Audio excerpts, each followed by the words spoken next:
दोस्तों आपने एक हफ्ते से ये बात सुनी होगी कि बाबरी मस्जिद का जो केस है वो इंटरनेशनल कोर्ट में जाएगा। और ये बात क्यों चल रही है दोस्तों, आपको बता दें ये बात इसलिए चल रही है। कुवैत के एक लॉयर हैं अल शुरैखा, उन्होंने all India Muslim personal law board को एक मैसेज लिखा। उन्होंने इस मैसेज में लिखा कि अगर आप लोग इजाजत दें तो हम इस केस को इंटरनेशनल कोर्ट में उठाना चाहते हैं और इंशाअल्लाह ताला हमारी इसमें जीत होगी। अल शुरैखा ने all India Muslim personal law board से इजाजत मांगी। बहुत टाइम गुजर गया, शिलान्यास भी हो गया राम मंदिर का, लेकिन all India Muslim personal law board ने अल शुरैखा को कोई जवाब नहीं दिया, जो कुवैत के लॉयर हैं। अब काफी टाइम बाद all India Muslim personal law board ने अल शुरैखा को जवाब दिया है और उस जवाब में क्या लिखा वो हम आपको बताने वाले हैं। इस मैसेज को सुनने के बाद आपकी क्या राय है, आप लोग कमेंट बॉक्स में अपनी राय जरूर दें। हमारा काम है न्यूज देना, जैसी भी न्यूज हो उसको हम आप तक पहुंचाने की पूरी कोशिश करते हैं। हम किसी की भी भावनाओं को ठेस पहुंचाना नहीं चाहते।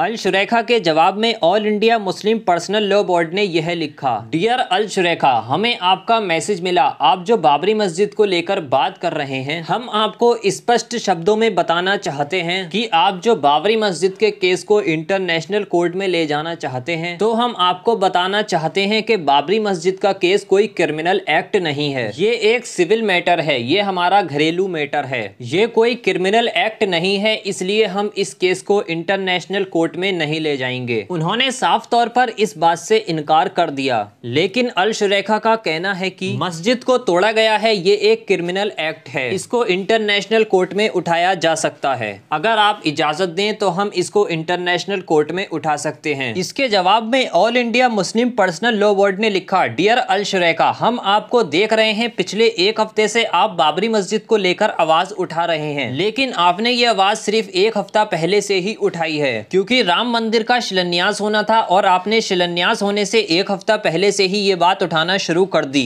और आपने साइलेंट प्रोटेस्ट को जारी किया है। हमने इस केस को 28 सालों तक लड़ा, 1992 से लेकर 2019 तक अकेले लड़ा। तब आप लोग इस पर कुछ क्यों नहीं बोले? तब अरब देशों ने इस बात पर कोई आवाज क्यों नहीं उठाई? अब आप सब लोग एक हफ्ता पहले ही क्यों जागे हैं? All India Muslim personal law board ने इतनी बात कहकर अपना पल्ला झाड़ लिया। इसके बाद all India Muslim personal law board ने कोई बात नहीं कही। All India Muslim personal law board की इस बात को लेकर अल शुरैखा, जो कि कुवैत के लॉयर हैं, उन्होंने एक ट्वीट किया, all India Muslim personal law board, आपने जो बातें लिखी, जो कि अब मैं ये फैसला आप लोगों पर नहीं बल्कि इंडिया के मुसलमानों पर छोड़ता हूँ कि मैं इस केस को अब इंटरनेशनल कोर्ट में ले जाना चाहता हूँ और इस केस को इंटरनेशनल कोर्ट में ले जाने के बाद मैं खुद इस केस को लड़ना चाहता हूं, पर इस केस को लड़ने से मुझे रोका जा रहा है और रोकने वाले कोई और नहीं बल्कि जो बाबरी मस्जिद की पैरवी कर रहे थे, उन लोगों ने मेरा रास्ता रोक लिया है और मेरे मनोबल को तोड़ने की कोशिश कर रहे हैं। अल शुरैखा का साफ साफ कहना है कि मुझे रोका जा रहा है इस केस को इंटरनेशनल कोर्ट में ले जाने के लिए, और वो लगातार इस बात की बात कर रहे हैं ट्विटर पर कि मुझे इस केस को इंटरनेशनल कोर्ट में ले जाने की इजाजत दी जाए। फिलहाल all India Muslim personal law board ने साफ साफ कह दिया है कि हम इस केस को इंटरनेशनल कोर्ट में नहीं ले जाना चाहते। तो अब आप लोगों की इस पूरे मामले में क्या राय है? क्या all India Muslim personal law board को इस केस को इंटरनेशनल कोर्ट में ले जाना चाहिए, या सुप्रीम कोर्ट ने जो फैसला कर दिया है हम सब लोगों को उसी फैसले पर कायम रहना चाहिए? आप सभी लोग अपनी राय कमेंट बॉक्स में जरूर बताएं और इस वीडियो को लाइक करने के साथ साथ चैनल को सब्सक्राइब जरूर करें।